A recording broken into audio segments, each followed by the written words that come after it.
I've made numerous hails on wideband subspace. The only response has been a single repeating message. What's that? I'd guess it's a language so unlike ours that the universal translator can't interpret it. Harry, remodulate the translator. See if we can decipher those sounds. Neelix, what can you tell us? If these people are who I think they are, I can tell you this is very bad news. I've never actually encountered them. But from what I've heard, I'm glad I didn't. Most ships that enter their space are never heard from again. Some have returned with everyone on board dead. They're a complete mystery.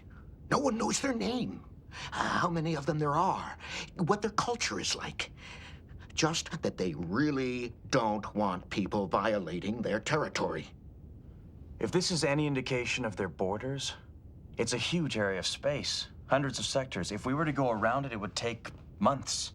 I'd say over 15 months, even if we could sustain maximum warp, which we can't. I'm not going to tell this crew we're adding another 15 months to this journey. We'll have to find another option. If we are not to go around their space, the only available option is to go through it.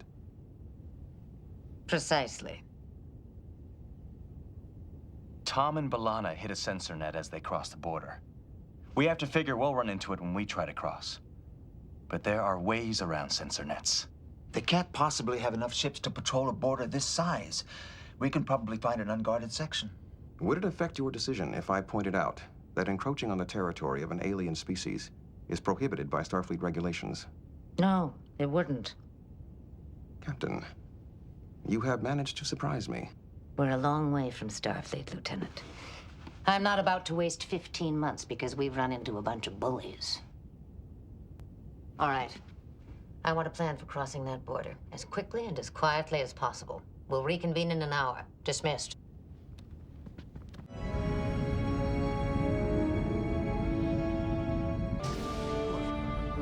Captain?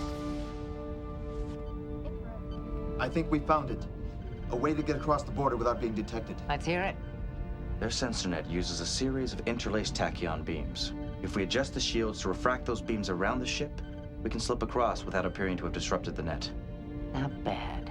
And we found that this area shows no indication of vessels.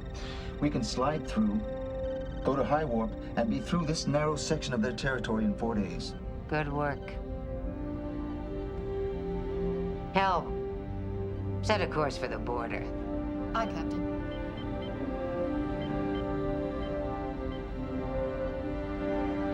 We're holding position 500,000 kilometers from the border.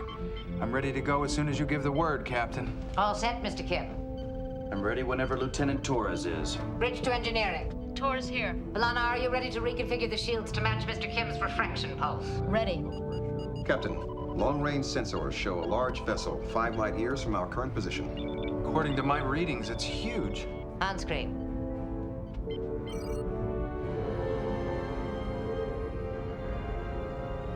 Magnify.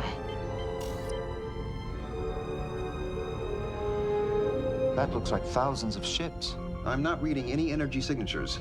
Their propulsion systems must be offline. Maybe they haven't detected us. Yet. All right, let's get through that sensor net. Harry, go. Engineering, initiate the refraction pulse.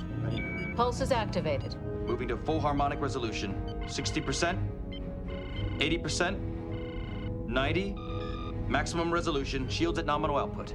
Mr. Paris, take us through. Aye, sir. Here we go. The net is registering as intact. If those vessels get the same readings, they won't suspect a thing. I think we did it, Captain. Like a snake through the tube. How about those ships? They appear not to have detected us. They have not powered up engines. All right, let's get through this as fast as we can. Mr. Paris, what's your recommendation?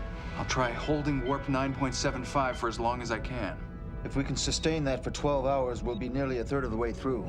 Mr. Tuvok, keep your eye on those ships. If they so much as twitch, I want to know it.